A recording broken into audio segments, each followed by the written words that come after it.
Dito ako malapit sa barko mga kapobre. Yun o, nagpundo rito sa sa laod. Ayaw naman lumapit doon sa tabi. Kakarga ng lupa yan. Baguhan pa lang siguro kapitan nito, kaya hindi alam kung saan sila magpundo. Dito lang sa laod. Puro maliliit ang kumain na pusit. Wala talagang big.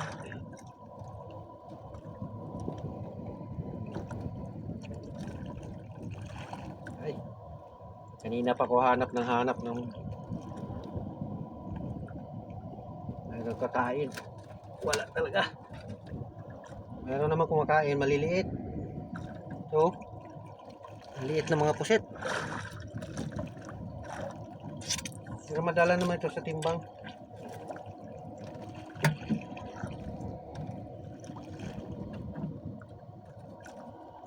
Naubos na siguro kasi araw-araw talaga hinuhuli sila eh.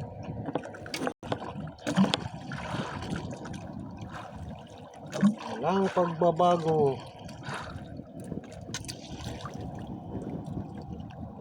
Hindi lang talaga ano.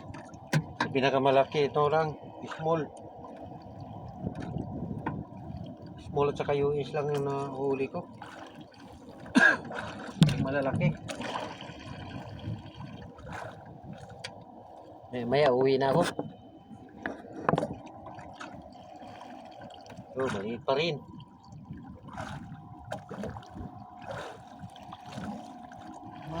Maliit.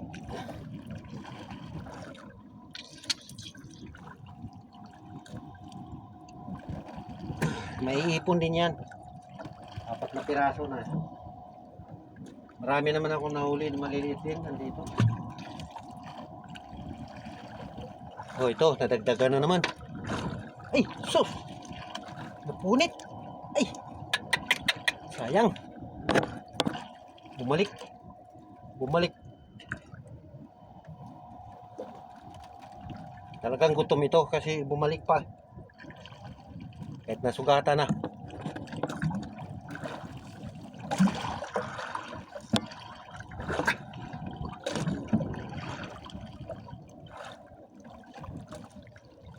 Yun.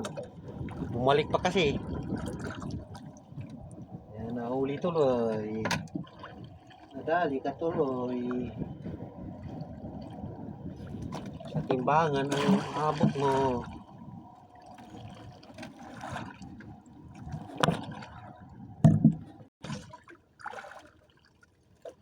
Wala na kumain mga kapobre. Masyado nang mainit. Grabe talagang init. Uwi na lang tayo mga kapobre. Mainit na masyado.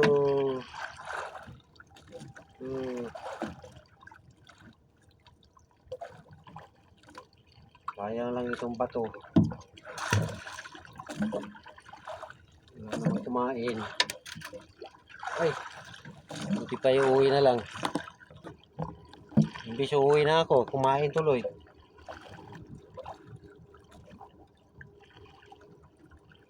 Kanina na ang daming bato hinulog, hindi talaga kumain. Ay, kumain yung isa. Laki-laki na rin. Oh. Kadagdag pa ako ng isa. Hindi sinabi na uuwi na, saka pa kumain.